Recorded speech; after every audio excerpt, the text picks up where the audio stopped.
Hello મિત્રો, share બજારની વાતોમાં મિત્રો બજાર દમદાર બજારમાં તેજી છે અને મસ્ત શેરો ભાગી રહ્યા છે ડિફેન્સ સેક્ટરના, પાવર સેક્ટરના. અને કોઈકે કીધું છે કે કેસે મંદી મારુતિએ માત્ર 6 મહિનામાં ગ્રાન્ડ વિરાટના 55,000 યુનિટનું વેચાણ કર્યું છે. મિત્રો ક્યાં છે મંદી? તમે આઈપીઓ જુઓ, આ 4 આઈપીઓ કેટલા ઘણા ભરણા છે માર્કેટમાં, અઢકળ રૂપિયા આવી રહ્યા છે. અને કાલે ઈરેડાનો આઈપીઓ મિત્રો ડબલ પૈસા થઈ ગયા. આજે ટાટાના અને ગંધાર ઓઇલનો અને બીજા 3-4 આઈપીઓનું લિસ્ટિંગ છે અને તે પણ દમદાર લિસ્ટિંગ થવાનું છે. આપણે મિત્રો આજે એનર્જી શેરોની વાત કરી રહી છે, ગ્રીન એનર્જી. અને એના પહેલાં બજાર આજે દમદાર ચાલી રહ્યું છે. અને આવનારો સમય મેં મારા વિડીયોમાં વારંવાર કીધું છે કે આવનારો સમય ભારતનો સમય છે, ભારતીય કંપનીનો સમય છે. તમે જુઓ, રેલવેના શેરો, ડિફેન્સ સેક્ટર આ સારું કામ કરી રહ્યા છે. તમારે તો સારા શેરને પકડી અને જોવાનું છે. મિત્રો આપણે વાત કરીએ કે રિન્યુએબલ એનર્જી, જે પાવરને રિન્યૂ કરી શકાય તેવા પાવર શેરો. સરકાર રિન્યુએબલ એનર્જી વધારવાનું અને તેના રો મટીરિયલ માટે બીજા દેશો ઉપર આપણે પહેલો આધાર રાખવો પડતો હતો, પરંતુ હવે તે બધું રો મટીરિયલ આપણા દેશની કંપનીઓ બનાવી રહી છે. અને આ બધું મટીરિયલ બનાવે છે. તમે પણ આવી કંપનીઓમાં લાંબા ગાળાનું રોકાણ કરી કંઈ પણ વળતર, મોટામાં મોટું વળતર મેળવી શકો છો. મિત્રો, મિડ કેપ અને સ્મોલ કેપની કંપનીઓ ગજબ રિટર્ન આપે છે, નાની કંપનીમાં સારું રિટર્ન મળે છે. મિત્રો હવે આપણે વાત કરીએ કેપીઈઆઈ કાર્ડન.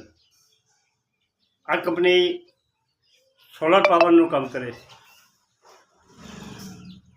KPI green energy, solar power, capital power, production India power અને તેનો બિઝનેસ વધારી છે. 450 ગીગાવોટનું લક્ષ્ય પ્રાપ્ત કરવા માટે કંપની સતત પ્રયત્ન કરી છે. કેનેડા હેલ્થકેર, મેઘમણી ઓર્ગેનિક, દેવાંગ પાવર મિલ, આ ઘણી કંપનીઓ તેના ગ્રાહકો છે. અને કંપની અત્યારે એનો કરંટ ભાવ 1177 રૂપિયા છે.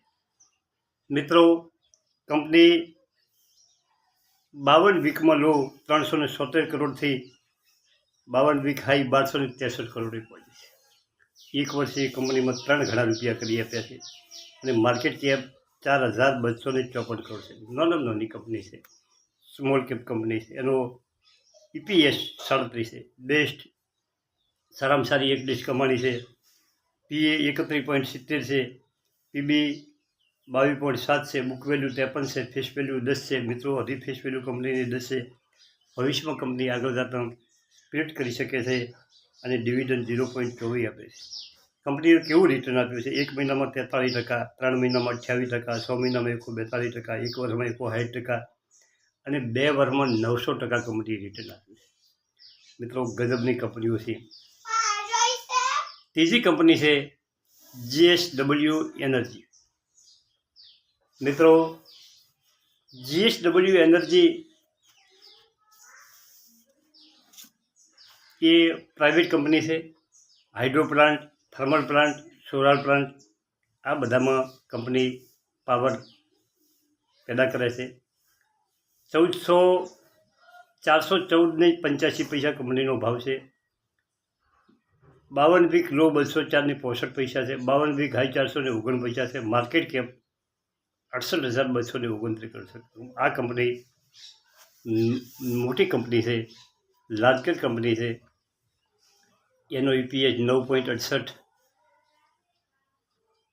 PE 42.86, PB 3.67, બુક વેલ્યુ 113 રૂપિયા, ફેસ વેલ્યુ 10 રૂપિયા, ડિવિડન્ડ 0.48. એને રિટર્ન કેવું આપ્યું છે? મિત્રો, કંપનીએ રિટર્નમાં એક મહિનામાં 5%, 3 મહિનામાં 13%, 6 મહિનામાં 64%, 1 વર્ષમાં 35%, 2 વર્ષમાં 42% અને 3 વર્ષમાં 570% રિટર્ન આપે છે. મિત્રો લાંબા ગાળાનું તમે જો કંપનીમાં રોકાણનું તમારું વિઝન હોય તો જ તમને સારું સારું રિટર્ન મળી શકે. હવે આપણે શેર હોલ્ડિંગમાં વાત કરીએ તો 73% મિત્રો 73% પ્રમોટરનું હોલ્ડિંગ છે. એફઆઈસીનું હોલ્ડિંગ 5.34 થી એફઆઈસીએ વધારીને 8.38 કર્યું છે. ડીઆઈનું હોલ્ડિંગ મિત્રો 9.9 છે અને પબ્લિકનું હોલ્ડિંગ 9.37 હતું, એ ઘટીને 8.12 છે. પબ્લિકે શેર વેચાય છે, એફઆઈસી શેર લીધા છે.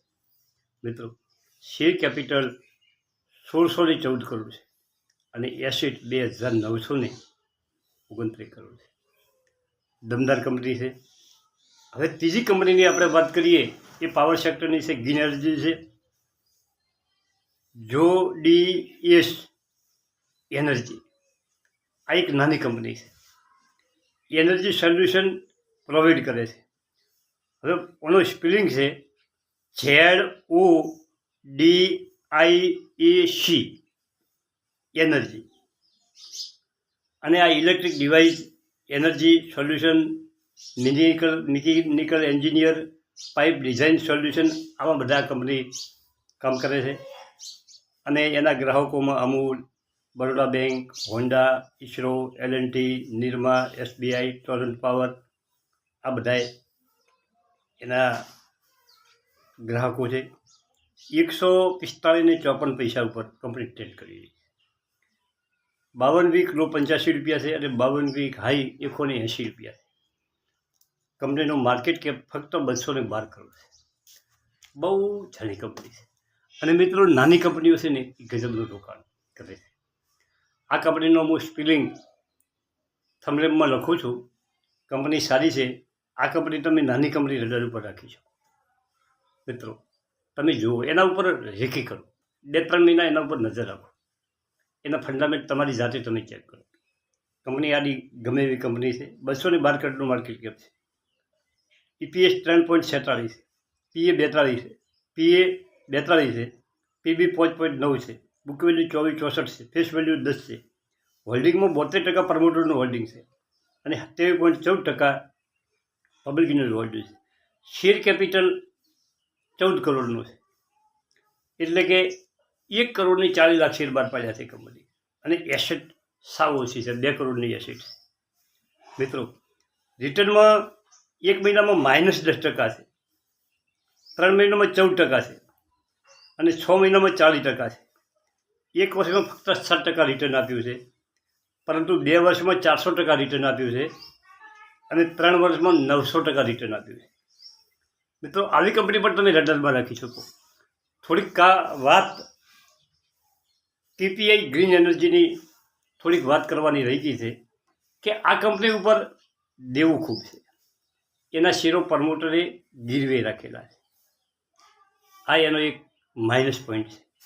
અને હોલ્ડિંગમાં વાત કરો તો 54.83% પ્રમોટરનું હોલ્ડિંગ છે અને DIEનું હોલ્ડિંગ 2.5થી વધારી 4.4 કર્યું છે અને આપણું DIEનું હોલ્ડિંગ નથી અને 4.91 પબ્લિકનું હોલ્ડિંગ છે.